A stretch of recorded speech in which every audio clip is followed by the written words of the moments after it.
It's a really exciting thing, like taking the lead from Thomas down in London, picking up with the Botanist and thinking, you know, holistically about foraging and drinks. The Botanist, as part of their botanical makeup, really, when they produce that particular gin, they use foraged herbs and spices. So it's all made there on Islay. It's all about, you know, the French have been calling it terroir for years. It relates back to the brand's heritage, its production values as well. So when you make a drink like the Botanist with, I suppose, botanicals from the island, it's going to work in harmony because they're all from the same terroir. People connect them with the environment locally and seasonally. You can't do anything but that when it comes to foraging. So to have you involved in this, Mark, is just like, oh man, amazing. To have you here, Thomas, yourself, Craig, Glenn up from London, my good friend, and Fraser, you know, leading the show in terms of what we're doing here at the CBC. The Caledonian Bartenders Cup, which we're all going to be involved in on Tuesday. It's really built some weight. We've done it 4 years. We only do it every 4 years. You know, normally when you set up for a competition, it's just about getting the competition done.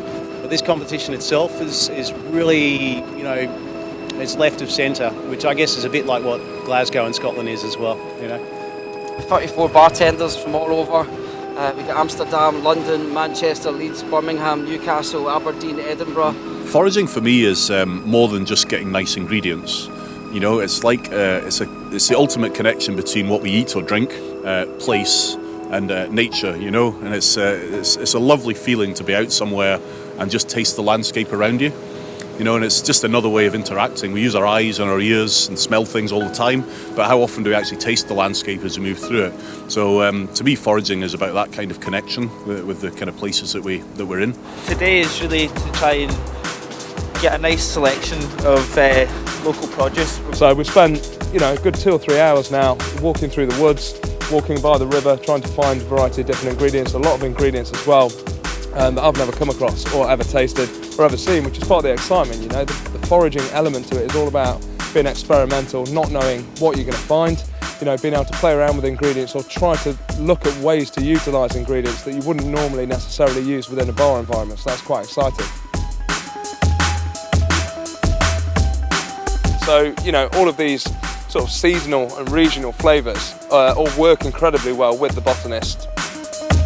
By the competition on Tuesday, we'll have a little selection of sort of concoctions that'll help with the competition, I think. You know, it's not something that's tailor-made, it's not a one-size-fits-all. It's a case of being able to adapt flavours, play with different ingredients that are right outside your back door to create something that's bespoke and personal to you.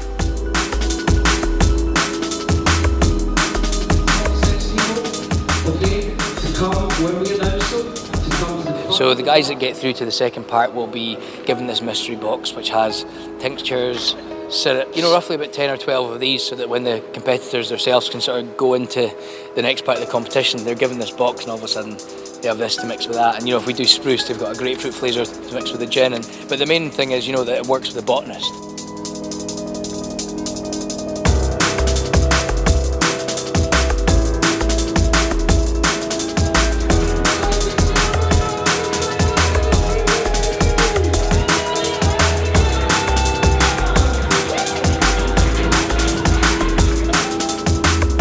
I think it'll be interesting, all our minds coming together at the end of the day, and then we'll of course have to test them all. Give a huge round of applause.